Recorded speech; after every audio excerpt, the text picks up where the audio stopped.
Viewers welcome to BRK news. నేను మీ Fatima. So ఈరోజు మన స్టూడియోలో అయితే ఉన్నారు పర్సనల్ లోన్స్కి సంబంధించి మేనేజర్ ఉమారాణి గారు ఉన్నారు. సో తనని అడిగి పర్సనల్ లోన్స్ గురించి ఎలా ప్రాసెస్ చేస్తారు, అసలు పర్సనల్ లోన్స్ దేనికి యూజ్ చేసుకోవాలి, సో ఇలాంటి బోల్డ్ అంత ఇన్ఫర్మేషన్ అయితే మనము తీసుకుందాం. హాయ్ అండి. హాయ్ అండి, ఎలా ఉన్నారు? బాగున్నాను. మీరు బాగున్నారా? చాలా బాగున్నాను. ఓకే, సో మీరు డిజిటల్స్లో ఎన్ని ఇయర్స్ నుంచి వర్క్ చేస్తున్నారు? నేను 2019 నుంచి వర్క్ చేస్తున్నాను. 5 ఇయర్స్. 5 ఇయర్స్ అంటే 2019. ఓకే, సో ఇంకా మ్యాటర్ అయితే చెప్తాను నేను మీకు. ఓకే, సో ఇక్కడ మీరు ఫస్ట్ కంపెనీలో జాయిన్ అయినప్పుడు రోల్ ఏంటండి మీది? ఫస్ట్ అయితే నేను ఐసిఐసిలో బ్యాంక్లో జాయిన్ అయ్యాను అనమాట. ఓన్లీ ఫైల్స్ ఫిల్లింగ్ రాస్తుంటుంటిని. తర్వాత 2020లో హెచ్డిఎఫ్సికి వెళ్ళాను. ఇక అందులోనే ఇంకొక బ్యాంక్కి షిఫ్ట్ అయ్యాను. ఓకే, ఇక అందులోనే రోలింగ్ అనేది చేంజ్ అయిపోయింది. అంటే అప్పుడు బ్యాక్ ఎండ్ టీమ్గా ఉంటుంటిని. ఓకే, ఇంకా ఎంఐస్ చేయడం అంటే కస్టమర్స్కి ఎన్ని లాగిన్స్ అయినాయి అనేది ఒక ఎంఐస్ ప్రిపేర్ చేస్తాం కదా మనం. అంటే లొకేషన్స్లో ఎన్ని కేసెస్ లాగిన్ అయినాయి, ఎంత అమౌంట్ క్రెడిట్ అయినాయి కస్టమర్స్కి, అట్లా ఒక ఎంఐస్ ప్రిపేర్ చేస్తూ ఉంటుంటిని. Only system work. అంటే ఇప్పుడు చాలా మంది ఇప్పుడు ఏదైనా గూగుల్ పే, ఫోన్ పే కొడుతున్నప్పుడు పాస్వర్డ్ అంతా క్లిక్ చేసి టిక్ పెట్టేస్తాం మనము. ఆ తర్వాత ఏమో అకౌంట్స్ ట్రాన్స్ఫర్ అయిపోతూ ఉంటుంది, మధ్యలో ఆగిపోద్ది, ఒక్కోసారి రీట్రైన్ అంటూ ఉంటుంది. సో అది కూడా మీరే చెక్ చేస్తారా? అంటే కొంతమందికి మనము కస్టమర్ దగ్గర నుంచి తీసుకుంటాం, డీటెయిల్స్ అన్ని కరెక్ట్గానే ఉంటాయి. బట్ కాకపోతే ఏంటంటే టెక్నికల్ ఇష్యూ వల్ల మనకి అక్కడ బఫర్ అయి ఆగుతూ ఉంటుంది. కస్టమర్ మనకేమో ఇక్కడ మెసేజ్ సెంట్ అని చూపిస్తుంది. కస్టమర్కి మళ్ళీ ఒకవేళ చేద్దామన్నా కానీ రాకపోయింది అనుకో, టెక్నికల్ ఇష్యూ. మళ్ళీ అంటే అది బ్యాంక్ నుంచి కావచ్చు, కస్టమర్ అంటే ఇప్పుడు మేము అమౌంట్ పంపించామంటే మాకు మెసేజ్ పంపించేది మీరే అన్నమాట. చూసారా, మన ఫోన్లన్నిటికీ 60 రూపీస్ క్రెడిటెడ్ టు సంబంధం బ్యాక్గ్రౌండ్. అంటే ఇప్పుడు మనం ఏమైనా కొన్నప్పుడు వాళ్ళకి ట్రాన్స్ఫర్ చేస్తాం కదా మనీ, సో అప్పుడు మనకు మెసేజ్ వస్తుంది చూడండి, సో ఇంత కట్ అయిందని చెప్పి. ఆ మెసేజ్ పంపించేది ఎవరు అనుకున్నారు? ఈవిడే, కుమారాణి గారు. ఓకే, సో చూసారు కదా, అసలు ఎవరి బ్యాక్ ఎండ్ ఎలా వస్తే మనం మెసేజెస్ అనుకుంటాం కదా, ఇదంతా ఒక సిస్టమ్ జనరేట్ చేస్తుంది అనుకుంటాం, కానీ కాదండి. ఇదంతా టైప్ చేసి ఒక పర్సన్ మనకు పంపిస్తూ ఉంటారు, ఇంత క్రెడిట్ అయ్యింది, ఇంకా డెబిట్ అయ్యింది అని చెప్పి. సో ఆ పర్సన్ ఎవరంటే బ్యాక్ ఎండ్ డెవలపర్, వీళ్ళే బ్యాక్ ఎండ్ మేనేజర్. ఈ ప్రాసెస్ అంతా మనకు బ్యాంక్ సంబంధించి. ఓకే, సో మీరు ఎన్ని ఇయర్స్ అంటే 5 ఇయర్స్ నుంచి చేస్తున్నారు కదా. 5 ఇయర్స్. సో ఇక్కడ మీకు మేనేజ్మెంట్ అంతా ఎలా ఉంటుంది? చాలా క్లీన్గా నీట్గా ఉంటుందండి. పరిసరాలు అయితే నిజంగానే సూపర్. ఎంత హెల్దీ ఎన్విరాన్మెంట్ అంటే అంత హెల్దీ ఎన్విరాన్మెంట్ ఉంటుంది, అంత గ్రీనరీగా ఉంటుంది. మాకు మా బాస్ ఏంటంటే టైం ప్రాసెసింగే ఎక్కువ ఇంపార్టెంట్ ఇస్తే, టైం పంక్చువాలిటీ ఉంటుంది, నీట్ అండ్ క్లీన్. పర్సన్స్ అయినా కానీ, ఇక్కడికి వచ్చిన కస్టమర్స్ కానీ, టీమ్ ప్రాసెస్ కానీ చూస్తే అవేర్నెస్ మొత్తం ఒక హోమ్లీగా ఉండాలి అని అనుకుంటాడు మా బాస్. సో మేము కూడా దాన్ని ఫాలో అవుతాం. టైం పంక్చువాలిటీ, వర్క్, ఇంకా డిసిప్లిన్, ఇంకా ఏది వచ్చినా నీట్నెస్. అంటే ఒక కస్టమర్ని కానీ, ఒక టీం మెంబర్ని కానీ మా సైడ్ నుంచి ఎవరిని మేము అంటే స్ట్రగుల్ చేయం. మాకు ఇంకేదన్నా మాకు తెలియదు అని అంటే ఇంకా అదర్ టీం కన్నా మేము ప్రొవైడ్ చేస్తాం వాళ్ళని. ఈ పలానా వాళ్ళు చూస్తారు, ఇక్కడికి వెళ్ళండి, ఇది చూస్తారని కాంటాక్ట్ నెంబర్స్ అయినా ప్రొవైడ్ చేస్తాం. ఎందుకు అని అంటే ఇది సార్ అనేది టైం పంక్చువాలిటీని, ఇంకా ఏంది అని అంటే ఇది సార్ చెప్పేది ఏంది అని అంటే ఒక మన వల్ల ఎవరు సఫర్ అవ్వద్దు, డిసిప్లిన్గా ఉండాలి, నీట్గా వెళ్ళిపోవాలి అనేది సార్ ఫస్ట్ నమ్మే సూత్రం అనమాట. చూసారా ఎంత చక్కటి సూత్రము. సో అందుకని మేము కూడా పర్ఫెక్ట్గా అయితే టైం పంక్చువాలిటీ అయితే మేము యూజ్ చేస్తాము ఇక్కడ ఉన్న ప్రతి ఒక్క ఎంప్లాయీ మొత్తం. ఓకే, నైస్ అండి. So coming to the point అయితే, సో మీరు పర్సనల్ లోన్స్కి సంబంధించి ఒక బ్యాక్ ఎండ్ డెవలపర్, అదే బ్యాక్ ఎండ్ మేనేజర్గా చేస్తున్నారు అన్నారు. అవును. ఓకే, సో ఇందులో పర్సనల్ లోన్స్ అనేది మీరు ఎలాంటి కేటగిరీ పీపుల్ వాళ్ళకి మీరు పర్సనల్ లోన్స్ అనేది ప్రొవైడ్ చేస్తారండి? అంటే సాలరీడ్ పర్సనా, లేకపోతే సెల్ఫ్ ఎంప్లాయ్మెంట్ పీపుల్కి ఇస్తారా? అంటే ఇది పర్సనల్ లోన్ అనేది సెల్ఫ్ ఎంప్లాయిడ్కి ఇవ్వమండి, శాలరీడ్ ఉన్న పర్సన్కే ఇస్తాము. ఈ సెల్ఫ్ ఎంప్లాయిడ్ అంటే మన దగ్గర బిఎల్ కూడా ఉంది. అంటే ఓన్గా బిజినెస్ చేసుకోవాలనుకున్నా, ప్రాపర్టీ పెట్టి చేసుకోవాలనుకున్నా కానీ మనకు మన దాంట్లో ఆ కేటగిరీకి సంబంధించిన వాళ్ళు ఉన్నారు, వాళ్ళని మనం కాంటాక్ట్ అవ్వచ్చు, బిఎల్ వాళ్ళని. సో మనమైతే శాలరీడ్ ఉన్న ప్రతి పర్సన్ ఇస్తాం. అది కూడా ఎలా అంటే ఆ కంపెనీ కేటగరైజేషన్. అంటే కొంత కంపెనీస్ కొన్ని టర్న్ ఓవర్ ఒక అంటే ఇయర్లీ ఎంత అమౌంట్ టర్న్ ఓవర్ చేస్తారో దాన్ని బట్టి మనకి కేటగిరీషన్ తీస్తారనమాట కంపెనీది. ఆ టర్న్ ఓవర్ని బట్టి ఆ అమౌంట్ని బట్టి మన కేటగిరీ లిస్ట్లో పెట్టుకుంటారు, ఈ కంపెనీ చేస్తాం ఈ కంపెనీ చేయమని. సో మనకు వచ్చిన అంటే ఆర్బీఐ వాళ్ళు ఇచ్చిన లిస్ట్ ప్రకారము, బ్యాంక్ ఇచ్చిన లిస్ట్ ప్రకారం మేము అదే ఫాలో అవుతాం. కానీ మన సొంత ఆలోచనలు అయితే ఏముండదు. ఆర్బీఐ వాళ్ళు ఏ రూల్స్, ర్యాక్ రేట్ కానీ పాలసీస్ కానీ ఇంకా ఏంటిది అని అంటే కస్టమర్ ఎంత ఏజ్ లిమిట్లో ఇస్తాము, ఎంత టెన్యూర్ ఇస్తాము అనేది వాళ్ళు ఇచ్చిన గైడెన్స్ ప్రకారమే మనం కస్టమర్ని చెక్ చేసుకొని లోన్ ఇవ్వడం జరుగుతుంది. ఓకే, చూసారు కదండి ఎంత సేఫ్గా వీరు అసలు ఆర్బీఐ స్టేట్మెంట్స్ అనేది ఎంత చక్కగా ఫాలో అవుతున్నారంటే, అంటే ఎలాంటి ప్రాబ్లం లేకుండా కస్టమర్ కానీ ఇటు మన బ్యాంక్ వాళ్ళు కానీ ఎలాంటి ప్రాబ్లం లేకుండా సో వాళ్ళ గైడ్ లైన్స్, వాళ్ళు ఇచ్చినటువంటి రూల్స్ అండ్ రెగ్యులేషన్సే ఫాలో అవుతున్నారు ఇక్కడైతే. సో నిజంగా సేఫే అండి. అయితే అంటే ఫస్ట్ మనం కస్టమర్కి చాలా మంది ఫేక్గా చెప్తూ ఉంటారు అనమాట. మేము ఇంత టెన్యూర్ ఇస్తాం, ఇంత అమౌంట్ ఇస్తాం, ఇంత ర్యాక్ రేట్ ఉంటుంది అని ఫేక్ చెప్తారు. రేట్ ఆఫ్ ఇంట్రెస్ట్ ఇంత తక్కువ ఉంటుంది అని, అదంతా ఫేక్. కానీ మనం ఫస్ట్ మన దగ్గరికి వచ్చిన టీమ్ మెంబర్కి అయినా కానీ ఇంకా కస్టమర్స్కి అయినా కానీ ఎవరికైనా మనకు ఆర్బీఐ వాళ్ళు ఏ రేట్ అయితే ర్యాక్ రేట్ మనకు ప్రొవైడ్ చేస్తారో, పిఎఫ్ అంటే బ్యాంక్ ఛార్జెస్, ఎలాంటి ఇన్స్ట్రక్షన్స్ వాళ్ళు మనకి ఇస్తారో మేము ఫస్ట్ అవే చెప్తాం. సో మీకైతే ఇంత ఎలిజిబిలిటీ ఉంటుంది, మీకు ఇంత లోన్ ఇవ్వగలుగుతాం, ఒకవేళ మీ సిబిల్ బాగుంటే will try to best level అలా చేస్తాము, ఇంకా చూస్తాము అన్నట్టు చెప్తాం. కానీ అంటే ఫేక్గా చెప్పి ఫేక్గా తీసుకోవడము, ఫేక్గా ఇంత ర్యాక్ రేట్ అనేది అయితే జరగదు.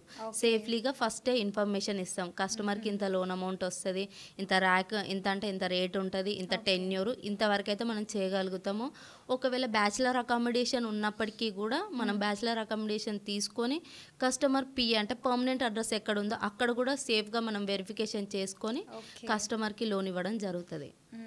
సో ఇప్పుడు మీ ద్వారా అయితే మంచి ఇన్ఫర్మేషన్ అయితే వచ్చింది. ఇంకా అంటే కొంతమంది పర్సనల్ లోన్స్ తీసుకోవాలనుకున్న వాళ్ళు ఇప్పుడు కూతురు పెళ్లి చేయాలని, లేదంటే ఎవరికైనా బాగాలేదు హాస్పిటలైజ్ అంటే, కొంతమంది క్యాన్సర్తో ట్రీట్మెంట్స్ తీసుకుంటూ ఉంటారు, కొంతమంది యాక్సిడెంటల్ కేసెస్ వస్తూ ఉంటాయి. సో అలాంటప్పుడు కూడా మనం ఈ పర్సనల్ లోన్ అనేది ఇలాంటి వాటికి కూడా యూజ్ చేసుకోవచ్చు అండి. మనం పర్సనల్ లోన్స్ ఇచ్చేది మ్యారేజ్ పర్పస్, ఇంకా హాస్పిటల్స్, ఇంకా యాక్సిడెంట్, ఇంకా సమ్ ఇష్యూస్ అంటే ఒక కస్టమర్ అనేది ఈ విధంగా కూడా యూజ్ చేసుకోవచ్చు. అంటే కస్టమర్ యొక్క డ్రీమ్ ఫుల్ఫిల్ చేసుకోవడం కోసమే మనం పర్సనల్ లోన్స్ అనేది ఇవ్వడం జరుగుతుంది. ఎందుకు అని అంటే కొంతమందికి కొన్ని డ్రీమ్స్ ఉంటా ఉంటాయి, దీన్ని ఫిల్ చేసుకోవాలి, ఇంకొక ఇల్లు కొనుక్కోవాలి, లేదు అని అంటే కారు కొనుక్కోవాలి, ఇంకా లేదు అని అంటే మంచి పొజిషన్లో ఉండాలి, బిజినెస్ స్టార్ట్ చేయాలి, అలాంటివి ఉన్నప్పుడు పిఎల్ అనేది కస్టమర్ యొక్క పర్సనల్ థింగ్స్ అంటే మ్యారేజ్ పర్పస్, ఇంకా హాస్పిటల్ థింగ్స్, అలాంటి వాటికి పిఎల్ యూజ్ అవుతుంది. ఇంకా కొంతమంది అయితే ఇల్లు కట్టుకోవాలి, ల్యాండ్ పర్చేజ్ చేయాలి, ఇంకా అలా ఉన్నప్పుడు మనకు కూడా సమ్ ప్రొడక్ట్స్ అయితే మనము ప్రొవైడ్ చేయడం జరుగుతుంది. బిఎల్, హోమ్ లోను, ఇంకా కొంతమంది అయితే ఎడ్యుకేషన్ లోన్ కూడా అడుగుతున్నారు మనల్ని. వాటికి సంబంధించినవి కూడా మా దాంట్లో ఆ బ్యాంకుకి సంబంధించి మీ దగ్గర పర్సనల్ లోన్ కావాలండి అని వచ్చిన వాళ్ళకి కూడా సో ఎడ్యుకేషన్ గురించి అడిగినప్పుడు కూడా ఎడ్యుకేషన్ లోన్స్ ఉన్నాయి. అది కూడా మన దాంట్లో మనము ఇవ్వడం జరుగుతుంది చాలా మందికి. అంటే మా దగ్గరికి వచ్చిన ప్రతి ఒక్క కస్టమర్కి ఇది లేదు అనేది లేకుండా ప్రతి ఒక్కటి మేము హోమ్ లోన్ కానీ, కార్ లోన్ కానీ, గోల్డ్ లోను, ఇంకా అన్ని ఇన్సూరెన్స్ అన్ని ఇవ్వడం జరుగుతుంది. ఇక్కడ బిజినెస్ లోను ఇన్సూరెన్స్ అన్నీ ఉన్నాయంట. మనము ఇంకా ఇన్సూరెన్స్ కి ఒక దగ్గరికి వెళ్తాము, వెహికల్ కావాలంటే ఒక దగ్గరికి వెళ్తాము. సో అలా ఏం లేకుండా ఆల్ ఇన్ వన్ బ్రాండ్స్ అన్ని అండి ఒక దగ్గరే ఉన్నాయంటే మన డీజీ లోన్స్ లో మాత్రమే. ఇప్పుడు మా దగ్గరికి వచ్చినాము అంటే నాలాగే ఇంకొక మేనేజర్ ఉంటారు ఆ ప్రోడక్ట్ని చూసుకోవడానికి. సో మేము ఏం చేస్తాం, కస్టమర్ని సాటిస్ఫై చేయడం కోసం మేము ఆ టీమ్ మెంబర్ దగ్గరికి పంపిస్తే వాళ్ళకి కావాల్సిన అంటే వాళ్ళు బ్యాంక్ నుంచి ఏమైతే రూల్స్ ఉంటాయో అవన్నీ కస్టమర్కి ఎక్స్ప్లెయిన్ చేసి దాని త్రూ వాళ్ళకి ఎంత అయితే ఇవ్వగలుగుతామో అప్పుడే వాళ్ళు డిక్లరేషన్ చేసి చెప్తారు. ఓకే, యాక్చువల్గా ఏమేమి డాక్యుమెంట్స్ తీసుకుంటారండి? ఫర్ ఎగ్జాంపుల్ ఒక పర్సన్కి లోన్ కావాలంటే పర్సనల్ లోన్ తీసుకుంటామండి. కేవైసీ డాక్యుమెంట్స్ తీసుకుంటాము, 3 months శాలరీ క్రెడిట్, బ్యాంకింగ్ తీసుకుంటాము, పే స్లిప్స్, ఇంకా ఐడి కార్డ్, ఇంకా 50K శాలరీ అబౌవ్ ఉన్న వాళ్ళకి Form 16 తీసుకుంటాము, అలా అంటే 60K ఏవో సాలరీ ఉన్న వాళ్ళకి మాత్రమే ఫామ్ 60 ఎందుకు అని అంటే మనకి ట్యాక్స్ డిడక్షన్ జరుగుతుంది కదా. ఆ ట్యాక్స్ డిడక్షన్ జరిగింది అని అంటే కొంతమందికి ఇప్పుడు ఫైనాన్షియల్ ఇయర్ ఉందనుకో, ఫైనాన్షియల్ ఇయర్లో మనకి ఎక్కువ కట్ అవుతుంది. కట్ అయినప్పుడు మనము బేసిక్గా కస్టమర్కి శాలరీ ఆ మంత్లో తక్కువ పడుతుంది. తక్కువ మనకు మార్చిలో అయితే ఫైనాన్షియల్ ఇయర్ ఎండ్ అవుతుంటుంది కాబట్టి అప్పుడు కస్టమర్కి ఎక్కువ పడుతుంది. అప్పుడు కొంతమంది మనకి లోన్ కావాల్సింది అనుకో, యాక్చువల్లీ శాలరీ నాది ఇది, కానీ మీరు ఎందుకు ఇంత తక్కువ ర్యాంక్ క్యాలిక్యులేట్ చేసిళ్ళు నా శాలరీని, నాకు ఎందుకు ఎలిజిబిలిటీ రాదు అని మనల్ని క్వశ్చన్ రైజ్ చేసినప్పుడు మనకి కావాల్సింది ప్రూఫ్ కావాలి కదా. ఇప్పుడు మనం మాట్లాడాలి అని అంటే మనకి క్రెడిట్ దగ్గర పోవాలంటే ప్రూఫ్స్ ఉంటేనే మాట్లాడుకోగలుగుతాం. సో అందుకని మన ఫామ్ 16 అయితే మ్యాండేటరీ. అంటే ఒక ఇయర్లీ కస్టమర్కి ఎంత కట్ అవుతుంది అంటే ట్యాక్స్ యాక్చువల్గా ఎంత కట్ అవ్వాలి, అంటే ఇప్పుడు ఈ ఫైనాన్షియల్ ఇయర్లో ఎంత కట్ అయింది, ఏమన్నా కొన్ని సమ్ ఇష్యూస్ వల్ల కొంతమంది వాళ్ళ కంపెనీ రూల్స్ని బట్టి కొంతమందికి ఎక్కువ కట్ అవుతూ ఉంటుంది, అంటే ప్రొఫెషనల్ ట్యాక్స్ కూడా కట్ అవుతూ ఉంటుంది. సో దాన్ని బేస్ చేసుకొని యాక్చువల్లీ అంటే కస్టమర్కి ఎంత వెళ్ళాలి అనే దాన్ని బట్టి చూసుకొని మనము కస్టమర్కి ఎంత ఎలిజిబిలిటీ ఉంటే అంత ఇచ్చేస్తాం. దానికోసం మనం ఫామ్ 16 అడుగుతాం. సో ఇలా దీనివల్ల దీని యూజ్ ఇలా. ఓకే. సో పర్సనల్ లోన్స్లో కూడా అండి చాలామంది మిస్యూజ్ చేస్తూ ఉంటారు. లైక్ పెళ్ళని చెప్పి తీసుకుంటారు, లేదంటే హౌస్ కన్స్ట్రక్షన్ అని తీసుకుంటారు, బట్ బెట్టింగ్ యాప్స్లో పెడుతుంటారు. సో ఇలా చేయడం ఎలా, ఎంతవరకు కరెక్ట్ అంటే ఇప్పుడు అలా చాలా మంది తీసుకొనే ఉంటుంటారండి. అది ఇది ఇక్కడ నుంచి తీసుకొని అక్కడ పెట్టడం, అక్కడ నుంచి తీసుకొని ఈ అమౌంట్ బెట్టింగ్లలో పెట్టడం. డేంజర్ ఏంటంటే అంటే ఇప్పుడు అటు ఇటు లోన్ తీసుకుంటే కస్టమర్కి కట్టేంత స్టెబిలిటీ ఉండదు. సో దానివల్ల ఏం చేస్తారు, ఇంకా ఎవరిని అడగలేక యాక్చువల్గా మనకు వచ్చే ప్రాపర్టీ ఏంటిది, మనకు వచ్చే ఎలిజిబిలిటీ ప్రకారం మనం అన్నిటి దగ్గర తీసుకున్నాం, ఇంకా ఎవరి దగ్గర అడిగినా వాళ్ళకి ఎలిజిబిలిటీ రాదు కదా. ఆల్రెడీ ఈ బ్యాంక్లో తీసుకున్నారు, ఆ బ్యాంక్లో తీసుకున్నారు, హోమ్ లోన్ తీసుకుంటారు, క్రెడిట్ కార్డ్ తీసుకుంటారు, పిఎల్ తీసుకుంటారు, అన్నిట్లలో అంటే ఉన్న అవకాశాలన్నీ కస్టమర్కి తనంతట తానే తీసుకుని దాన్ని మిస్యూజ్ చేసుకున్నాడు అని అంటే మనకి ఇంకెక్కడ ఆప్షన్ ఉండదు. దానివల్ల చాలామంది సూసైడ్ చేసుకోవడము, కట్టలేక వెళ్ళిపోవడము. దానివల్ల ఏం జరుగుతుంది అని అంటే అటు బ్యాంక్కి నష్టం, తనకి నామినీ ఉన్న పర్సన్కి నష్టం, తన సివిల్కి నష్టం, అంటే దాని ప్రొఫైల్ అనేది బ్యాడ్ అవ్వడం జరుగుతుంది. ఇంకెక్కడ లోన్కి వెళ్ళినా ఇప్పుడు ఒక్క లోనే కట్టలేకపోతున్నాడు, ఇంకా మేము ఇస్తే ఎలా అని బ్యాంక్ వాళ్ళు క్వశ్చన్ రైజ్ చేస్తాను. ఇప్పుడు ఒక లోన్ కస్టమర్ పర్ఫెక్ట్గా కట్టిండి అని అంటే మనం ఏం చేస్తాం, అరే ఈ పర్సన్ చాలా బాగా కట్టిండు, సో మనం ఇంకొక లోన్ అయినా ప్రొవైడ్ చేయొచ్చు. అప్పుడు ఆ లోన్ ప్రాసెస్ జరుగుతున్న కొద్దీ మనకి సిబిల్ స్కోర్ అనేది ఇంక్రీజ్ అవుతా ఉంటుంది. అంటే వాళ్ళ ఎలిజిబిలిటీ కదా మ్యామ్, వాళ్ళ ఎలిజిబిలిటీ ఎలా ఉంది అని దాన్ని బట్టి బేస్ చేస్తాం.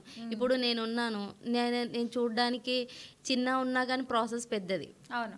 సో అలాంటప్పుడు నన్ను చూసి ఒకటేసారి నా వర్క్ స్టైల్ ఏంటిది అనేది డిజైన్ చేయలేం కదా.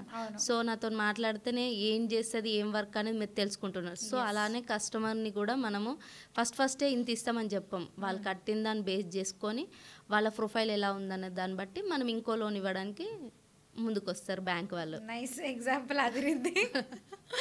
ఓకే. సో ఇందాక ఇప్పుడు చెప్పుకున్నట్టయితే కొంతమంది హాస్పిటాలిటీ అంటున్నారు కదా. సో ఇప్పుడు కోవిడ్ పాండమిక్ సిచ్యువేషన్ వచ్చింది మనకి 2022లో. సో 2020లో వచ్చింది. సో ఆ టైంలో అయితే లాక్డౌన్ చేశారు. సో చాలా మంది అయితే చనిపోయారు కూడా కోవిడ్ వల్ల, కొంతమంది కట్టలేక సూసైడ్ చేసుకున్నారు. సో అలాంటప్పుడు వాళ్ళకి ఈ లోన్స్ అనేది తీసుకుంటారు కదా, సో వాళ్ళకి ఏం ప్రాబ్లం కాదా నామినీస్కి అంటే మనకు అప్పుడు ఉన్న సిచ్యువేషన్కి చాలామందికి సిబిల్ అనేది బ్యాడ్ అయ్యిందండి, నామినీస్కి కానీ తీసుకున్న లోన్స్కి కానీ. కాకపోతే బ్యాంక్ ఇప్పుడు అది మనం పెట్టినదైతే కాదు కదా, ఓవరాల్గా మనకు పాన్ ఇండియా లెవెల్లో అది ఎంత భయంకరంగా మనము స్ట్రగుల్స్ ఫేస్ చేసినామో. అప్పుడు కొంతమంది కట్టలేకపోయారు, కొంతమంది ఎక్స్పైర్ అయిపోయారు, కొంతమంది కట్టలేకపోయారు. మరి అది కట్టలేని సిచ్యువేషన్లో తర్వాత వాళ్ళు కొంచెం స్టేబుల్ అవుతారు, ఫైనాన్షియల్ సిచ్యువేషన్ బాగుంటుంది. ఇప్పుడు కోవిడ్ పోయింది ఒక 2 years 1 year లోపల అంటే కొంచెం పర్లేదు, ఒక 1 year అయితే కష్టపడ్డారు, 1 year తర్వాత కొంచెం బాగానే ఉన్నారు అందరూ. సో అప్పుడు కూడా కట్టాలనుకుంటే వాళ్ళ సిబిల్ స్కోర్ తక్కువైపోయింది, మరి ఎలా అండి? అప్పటికి మనం అదే డేట్లో కస్టమర్కి మనకి సిబిల్ రిఫ్లెక్ట్లో కనిపిస్తుంది, ఏ డేట్లో కస్టమర్కి డిలే చేసి ఎలా డిలే పేమెంట్స్ అయినాయని. ఆ టైంలో ఉంటే అప్పుడు ఉన్న పాండమిక్ వల్ల మనకు ఇష్యూస్ జరిగిందని అందరికీ తెలుసు. సో దాన్ని ఎక్స్క్యూజ్ చేసేసారు. ఓకే. అంటే టెన్యూర్ పెంచుకోవచ్చా? టెన్యూర్ పెంచుకోవడానికి ఉండదండి, పెంచి ఇవ్వడం జరగదు. ఎందుకు అని అంటే ఇప్పుడు లాస్ట్ మనకి కోవిడ్ జరిగిన టైంలో అయితే ఎప్పుడైతే కస్టమరు కట్టకుండా డిలే చేశారో దాన్ని మాత్రమే ఎక్స్క్యూజ్ చేస్తారనమాట. సో రిమైనింగ్ టైంలో ఇప్పుడు మనకి కోవిడ్ తర్వాత కస్టమర్కి ఏమేమి లోన్స్ ఉన్నాయి అంటే అప్పుడు కట్టలేదు కాబట్టి ఆ మంత్స్ కూడా ఇందులో కన్వర్ట్ చేసుకొని పెరిగిస్తూ. అంటే కస్టమర్ని ఆ టైంలో ఇప్పుడు ఎవరం కట్టలేని పొజిషన్లో ఉన్నాం కాబట్టి ఆ పాండమిక్ అలా ఉంది కాబట్టి దాన్ని ఆడికి మాత్రం ఆడిదొక్కటి వదిలేసి లిమిట్ చేసి రిమైనింగ్ లోన్స్ ఏమున్నాయి బాగా కట్టిండా లేదా అవి చూసుకుంటాం మనం. ఓకే. సో ఇప్పుడు ఎగ్జాంపుల్గా ఒక పర్సన్ ఉన్నాడండి, ఒక లోన్ తీసుకున్నాడు, అవును. అది తీసుకొని 1 year కూడా కాలేదు, బట్ 6 months 3 months అయింది. వెంటనే తనకి ఇంకొక ఎమర్జెన్సీ ఉంటుంది, వాళ్ళ సిస్టర్ మ్యారేజ్ అనో లేకపోతే ఎవరికైనా యాక్సిడెంట్ అయిందనో, మళ్ళీ లోన్ కావాలన్నప్పుడు తీసుకోగలదా? తీసుకోవచ్చు. అంటే ఆల్రెడీ ఇక్కడ ఒక లోన్ ఉంది, ఇంకా కంప్లీట్ అవ్వలేదు, కడుతున్నాడు, అట్ ద సేమ్ టైం ఇంకొక లోన్ కూడా కావాల్సి వస్తుంది. ఇప్పుడు ఫర్ ఎగ్జాంపుల్ ఐసిఐసిఐ కానీ హెచ్డిఎఫ్సిలో కానీ మనము ఇప్పుడు కస్టమర్ తీసుకున్నట్టు మీరు అన్నట్టు 6 months అయింది అన్నారు. 6 EMIస్కి అయిపోయిన తర్వాత మళ్ళీ ఏదైనా ఎమర్జెన్సీ వచ్చినప్పుడు మనం టాప్అప్ చేసుకోవచ్చు అండి. అంటే ఇప్పుడు ఫ్యామిలీలో చెప్పలేం కదా డెత్ ఎలా వస్తుంది అనేది. అవును. ఎవరైనా చనిపోతారు, అలాంటప్పుడు మనీ కావాలంటే కంపల్సరీ ఇప్పుడు ప్రతి ఒక్క కస్టమర్కి మనము చెప్పాలి. అంటే లోన్ అంటే ఏంటిది, అది ఎలా ఉంటుంది, ఎన్ని ఇయర్స్ కట్టాలి, మీకు ఏమన్నా అయితే ఏమన్నా మీ ఫ్యామిలీస్కి ఎలా సఫర్ అవుతారు, సో దాన్ని అట్లా సఫర్ అవ్వకుండా ఉండాలంటే మనం ఏం చేయాలి లోన్ తీసుకునేటప్పుడు అని కొన్ని ఇన్స్ట్రక్షన్స్ కస్టమర్కి చెప్పినాం అనుకో కస్టమర్ ఆలోచిస్తారు. ఎందుకంటే ఇప్పుడు మీరు చెప్పినట్టు ఇప్పుడు మళ్ళీ వీళ్ళు లోన్ తీసుకొని ఒకవేళ ఎక్స్పైర్ అయితే మీకు వాళ్ళ ఫ్యామిలీ పరిస్థితి ఏంది అని అన్నారు. అలాంటప్పుడు ఇన్సూరెన్స్ క్లెయిమ్ చేసుకొని నామినీ డీటెయిల్స్ ఇచ్చామనుకో అక్కడ కస్టమర్ కట్టిందంతా వాళ్ళు క్లెయిమ్ చేసుకొని డెత్ సర్టిఫికేట్ పెట్టుకుంటే చెప్తామండి. అంటే ప్రతి ఒక్క కస్టమర్కి టీమ్ మెంబర్కి ఫస్ట్ ఎగ్జాంపుల్స్ ఇచ్చుకుంటూ చెప్తాం. ఒకవేళ ఇలా జరిగితే అంటే డెత్ అనేది అన్ఎక్స్పెక్టెడ్, మనము దాన్ని కన్ఫర్మ్ చేయలేం కానీ మన పాలసీ ఏంది, కస్టమర్ సఫర్ అవ్వద్దు, ఫ్యామిలీ కూడా సఫర్ అవ్వద్దు అన్న ఉద్దేశంతో లాస్ అవ్వకుండా చేస్తాం. అంటే మ్యానిటరీగా మేము ఇన్సూరెన్స్ పెట్టుకోవాలనే చెప్తాం. ఎందుకు అని అంటే తను పోయినా తన ఫ్యామిలీ కూడా సఫర్ అవ్వద్దు అని. సో దాన్ని క్లెయిమ్ చేసుకొని డెత్ సర్టిఫికేట్ పెడితే లోన్ అనేది క్లోజ్ అయిపోతుంది. మరి ఇప్పుడు మీరు ఇందాక మాట్లాడుకున్నట్టు సిబిల్ తక్కువ అవుతుంది కదా ఇప్పుడు పేమెంట్స్ చేయలేక. అవును. అప్పుడు ఎలా అండి మరి సిబిల్ తగ్గినప్పుడు ఏం చేస్తామండి, ఇంకా ఆ పాండమిక్ ఇష్యూలోనైతే చాలామంది సిబిల్స్ ఇష్యూస్ అయిపోయి కొంతమందికి లోన్స్ కూడా రాలే. అప్పుడు మేము ఇచ్చిన సజెషన్ ఏంది అని అంటే రెగ్యులర్గా ఒక 1 year పేమెంట్ చేయండి, చేస్తే ఆటోమేటిక్గా మీ సిబిల్ స్కోర్ అనేది పేమెంట్ చేయడానికి చెక్ బౌన్స్ పడుతుంది. అవును వస్తుంది. ఈ రెండు పే చేసిన తర్వాత కూడా కొంతమందికి సిబిల్ స్కోర్ అనేది పెరగట్లేదు. మరి అలాంటప్పుడు వాళ్ళు పెరగాలంటే ఇప్పుడు ఎలాగా, ఇప్పుడు రిపేర్ ఏమైనా చేయడానికి కుదురుతుందా? రిపేర్ చేయడం అంటే కస్టమరే చేసుకోవాలండి, మనం చేసేదైతే ఏముండదు. ఎందుకు అని అంటే కస్టమరు పేమెంట్స్ వచ్చేసి 30 days. ఇప్పుడు కస్టమర్కి ఒక 1 month అంటే 2nd నుంచి 2nd రోజు పేమెంట్ చేయాలి అని ఉంటుంది డేట్. క్రెడిట్ కార్డులు కానీ ఇంకా బ్యాంకు 8th నుంచి 9th అట్లా డేట్స్ ఉంటాయి. ఒక్కొక్క బ్యాంకుకి ఒక్కొక్క డేట్ ఉంటుంది. ఆ డేట్లో మనం పే చేయకపోతే ఛార్జెస్ పడతాయి. ఆ ఛార్జెస్ అప్పుడు ఈఎంఐ ఆ 1 month అంటే 30 days లోపు కడితేనేమో సిబిల్కి ఎలాంటి ఎఫెక్ట్ అనేది పడదు. 30 days లోపు దాటింది అని అంటే మనకి ఛార్జెస్ పడతాయి. వితిన్ సిబిల్ అనేది 0.1 అనేది డిక్రీజ్ అవుతూ ఉంటుంది. అంటే మనకి ఎప్పుడన్నా మనకి ఈఎంఐ పెండింగ్ కానీ లేదు అని అంటే అమౌంట్ అడ్జస్ట్ కాక కానీ అట్లా జరిగినప్పుడు వితిన్ 30 daysలో మనం పేమెంట్ చేయడానికి చూడాలి. అలా 30 days లోపు మనం పేమెంట్ చేసినాం అనుకో మన సిబిల్కి ఎలాంటి ఎఫెక్ట్ పడదు. ఎందుకంటే ఆర్బీఐ వాళ్ళు ఎలా చెక్ చేసుకుంటారు అంటే 30 days కౌంటింగ్ చేసుకుంటారు. అంటే మళ్ళీ మల్టిపుల్ లాగిన్. ఇప్పుడు ఒక క్రెడిట్ కార్డ్ తీసుకున్నాం అనుకోండి 45 days ఉంటుంది. అవును 45 days లోపల కట్టేయాలి. అలా అని కొంతమంది ఎలా అంటే ఇప్పుడు 30 to 40 days అంటే ఈ 30th రోజు నుంచి 40th రోజు వరకు అంటే ఈ మిడిల్ 10 days అయితే కొంత అమౌంట్ కట్టేస్తారు ఫస్ట్ గా, రిమైనింగ్ అమౌంట్ హాఫ్ కట్ అవుతారు. అయినా కూడా వాళ్ళకి సిబిల్ స్కోర్ తక్కువే ఉంటుంది అంటున్నారు. ఎందుకు అని అంటే చాలా మందికి క్రెడిట్ కార్డ్ యూజ్ చేసే వాళ్ళకి మేజర్ థింగ్ తెలియదు ఏంటంటే మనకి అమౌంట్ అనేది 30% మన కార్డులోనే ఉంచాలన్నమాట. ఏదైనా మనకి ఆన్లైన్ ట్రాన్సాక్షన్ చేస్తాం కానీ ఒక 30% అమౌంట్ మనకు అందులో ఉంటే ఇలాంటి ఇష్యూస్ అనేది జరగకుండా ఉంటాయి. అది తెలియకుండా కార్డ్ లిమిట్ అంటే యూజ్ చేయకుండా ఓవర్ లిమిట్ యూజ్ చేస్తూ ఉంటారు. ఇప్పుడు ఫర్ ఎగ్జాంపుల్ కస్టమర్కి కార్డ్ లిమిట్ ఒక 2 lakhs ఉందనుకో, వాళ్ళు ఏం చేస్తారు 3 lakhs యూజ్ చేస్తారు. అంటే మనకి మోసే దానికంటే ఇంకెక్కువ మనం దానికి ఓవర్ లిమిట్ అప్లై చేస్తున్నాం. అలా చేసినప్పుడు మనకి సిబిల్ స్కోర్ అనేది డౌన్ అవుతూ ఉంటుంది. అంటే 0.1 అనేది తగ్గుతూ ఉంటుంది. అంటే మనం 45 daysలో చేయొచ్చు. కాకపోతే ఏంటంటే వాళ్ళు కరెక్ట్గా పేమెంట్ చేయరనమాట. ఆ 45 days దాటితే తప్ప మనకి ఆర్బీఐ వాళ్ళు డేట్ చేంజ్ చేసుకుంటా అంటారు అనమాట. ఓకే, ఎన్ని డేస్ అంటే మనకు అక్కడ సిబిల్లో కూడా రిఫ్లెక్ట్ అవుతూ ఉంటుంది. కస్టమర్ ఎన్ని డేస్ పేమెంట్ చేసేలో 150 days 160 అలా చేయడం వల్ల మనకి 0.1 0.2 అనేది డిక్రీజ్ అవ్వడం జరుగుతుంది. సో కార్డ్ అనేది యూజ్ చేసేటప్పుడు ఒక 30% అనేది మనము కంపల్సరీగా ఉంచాలి అమౌంట్. ఏడికైనా క్రెడిట్ కార్డ్ యూజ్ చేసేటప్పుడు చాలామందికి తెలియదు ఏంటంటే విత్డ్రా చేస్తా అంటారు అమౌంట్. అలా చేసినా కూడా మనము కొన్ని బ్యాంక్స్ అట్లా విత్డ్రా చేసి అసలు చేయరు లోను. సో చూడండి, జాగ్రత్తగా వినండి వ్యూవర్స్, ఇదైతే చాలా ఇంపార్టెంట్.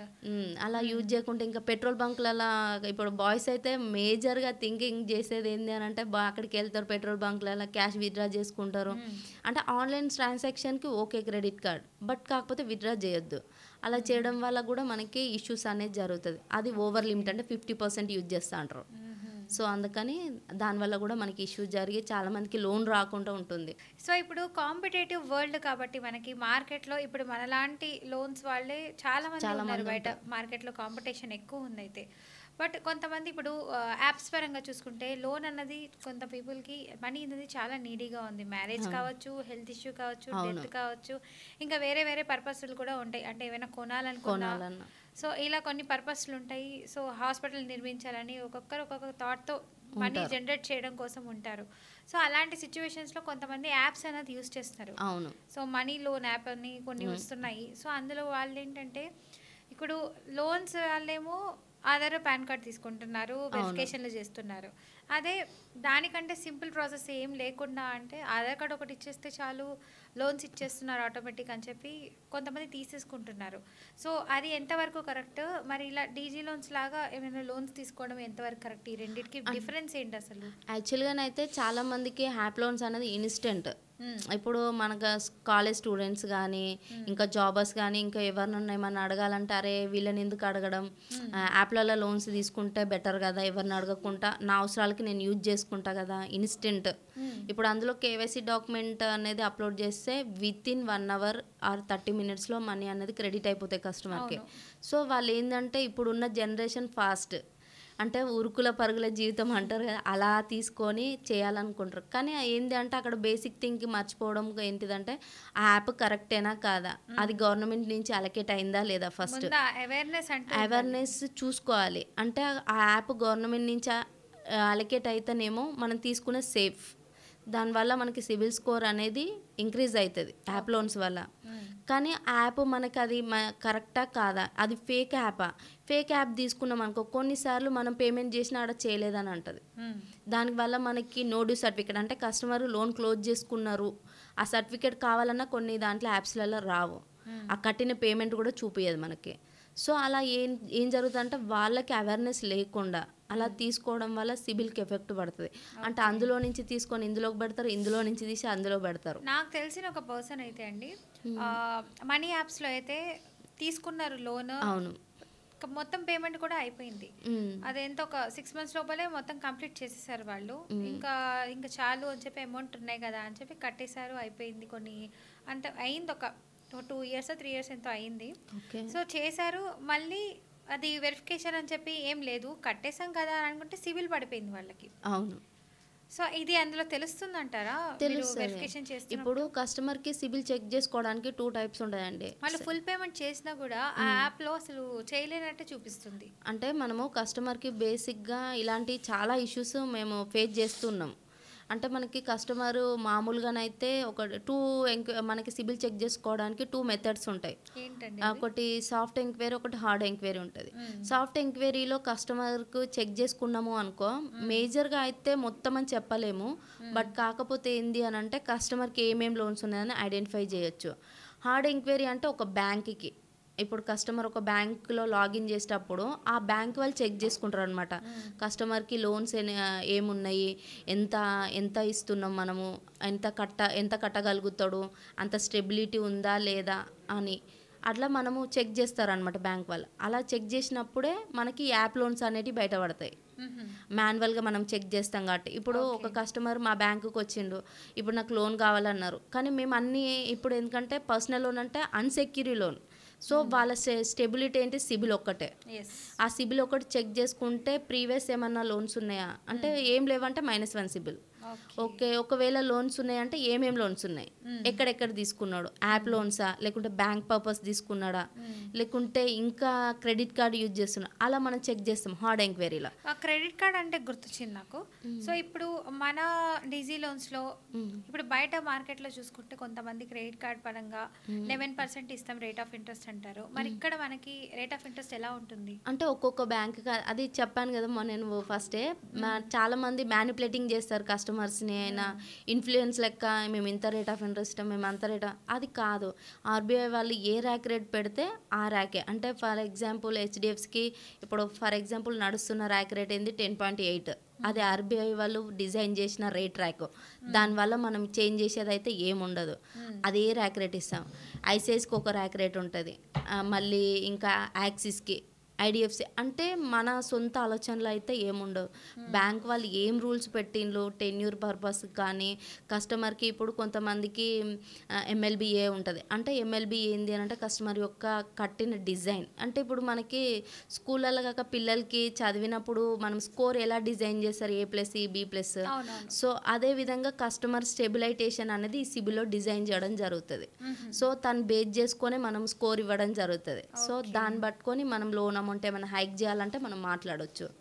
ఇప్పుడు ఈ కస్టమర్ పర్లేదు బాగానే కడుతున్నారు, ఒక 10% డీవియేషన్ తీసుకొని ఇప్పుడు కస్టమర్ ఒక ఎగ్జాంపుల్ ఆయనకి ఒక 16 lakhs వరకు ఎలిజిబిలిటీ వస్తుంది, కానీ ఆయనకి నీడ్ ఒక 18 lakhs, అంటే 2 lakhs కావాలి నీడ్ అదనంగా. అంటే మనం ఏం చేస్తాం, ఫర్దర్గా ఆయనకి ఏమన్నా బ్యాక్గ్రౌండ్ ఏమన్నా అవుట్ సోర్సింగ్ ఏమన్నా మనీ వచ్చేది ఉందా, ఏమన్నా అగ్రికల్చర్ ల్యాండ్స్ ఉన్నాయా, అంటే అదర్ ఇన్కమ్ ఏమన్నా ఉందా, అలా చెక్ చేసుకొని ఏమైనా కట్టగలుగుతాడా మనం ఇస్తే, అలా చెక్ చేసుకొని మనము ఇవ్వడం జరుగుతుంది కస్టమర్కి. అదైనా ర్యాక్ రేట్ అనేది ఫేక్ అంటే కొంతమంది కస్టమర్ దగ్గర నమ్మేయడం. అంటే ఫస్ట్ ఏం చేస్తున్నారంటే మా దగ్గర ఇంత ర్యాక్ రేట్ ఉంది, రండి రండి రండి అని అంటారు. తర్వాత ఏం చేస్తే కస్టమర్ దగ్గరికి తీసుకెళ్ళి ఇంతే రేట్ ర్యాక్ ఉంది, ఇంతే ఇస్తున్నారని చెప్తారు ఫైనల్గా.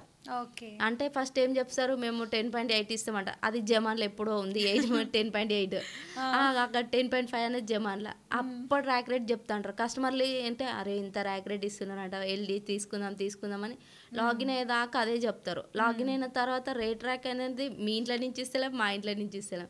సో అనేది బ్యాంక్ నుంచి ప్రొవైడ్ చేసినాక ఇప్పుడు అది ఇస్తలేరమ్మా, సో ఇదే ఇవ్వాలని మళ్ళీ కస్టమర్ కన్విన్స్ చేస్తారు. అలా ఏం చేస్తారంటే కస్టమర్లు ఈ బ్యాంక్ వాళ్ళు ఇలా చేసి ఇరిటేట్ అవుతా అంటారు. అంటే మిడిల్లో ఉన్న వాళ్ళు ఏం చేస్తారంటే ఈ ర్యాక్ రేట్ల వల్ల కానీ లోన్ అమౌంట్ వల్ల కానీ బ్యాంకుకి అనేది బ్యాడ్ నేమ్ తేవడం జరుగుతూ ఉంటుంది.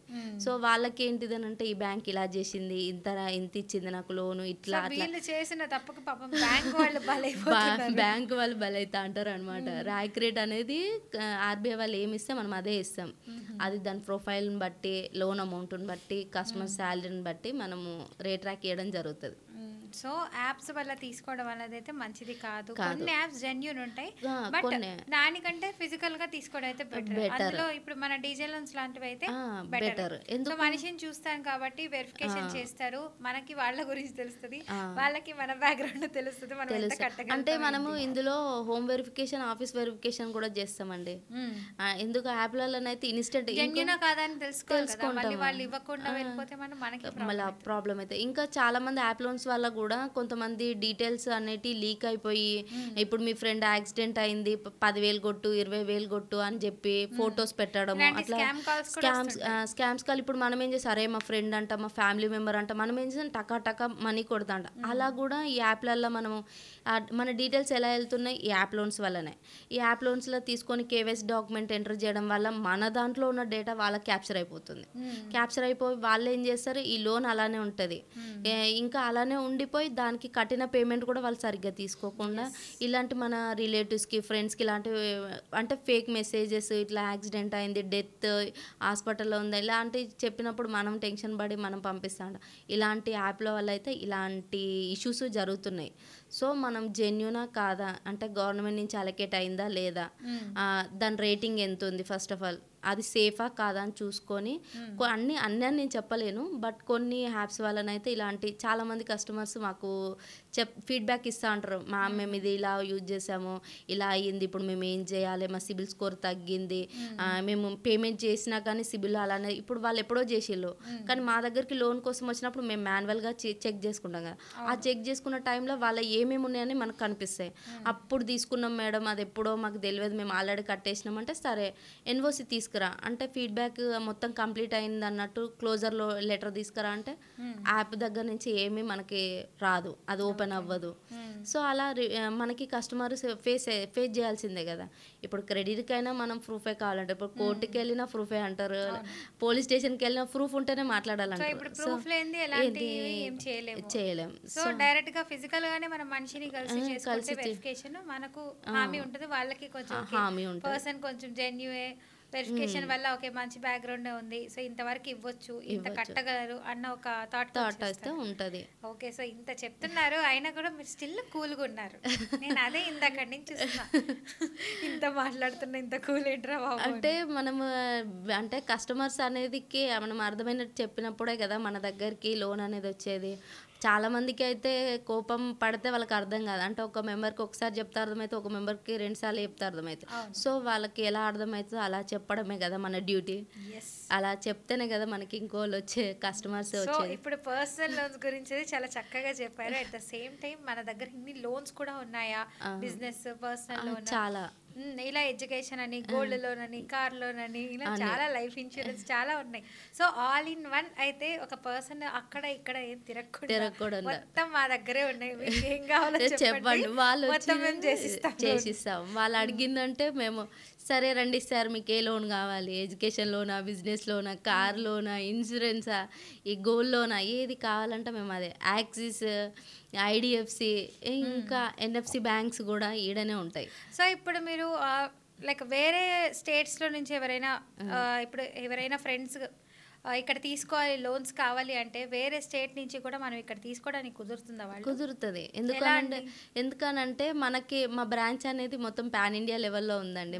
పాన్ ఇండియా లెవెల్ బ్రాంచ్ అంట, జమ్మూ టు కాశ్మీర్ అక్కడ వరకు ఉన్నాయి. ఇప్పుడు మేము ఇక్కడ ఉన్నాము, మాకు అక్కడ కస్టమర్స్ ఇప్పుడు మేము ఇక్కడ ఉండి మేము ఇప్పుడు వరంగల్ కానీ ఇంకా కస్టమర్స్ ఆంధ్ర తెలంగాణ ఉన్నారు, అక్కడ కూడా బ్రాంచెస్ ఉన్నాయి, మాకు టీమ్ మెంబర్స్ ఉన్నారు. జమ్మూ నుంచి కన్యాకుమారి వరకు అన్ని బ్రాంచెస్ ఉన్నాయి, ఇంకా ఎక్కడా లేదని ఏం లేదు. ఇప్పుడు ఎక్కడన్నా ఇప్పుడు ఢిల్లీ కస్టమర్ ఉన్నారు అనుకో, నేను ఉండేది హైదరాబాద్, అక్కడ నుంచి కాల్ చేసి మాకు లోన్ కావాలన్నారు అంటే నాకు అక్కడ టీం ఉంటుంది కాబట్టి సో నేను కోఆర్డినేట్ వేరే పర్సన్కి అక్కడ ఉన్న పర్సన్కి నేను అలొకేట్ చేస్తాను, ఈ పలానా కస్టమర్ వస్తున్నారు రిసీవ్ చేసుకోండి వాళ్ళకి ఏం కావాలనేది.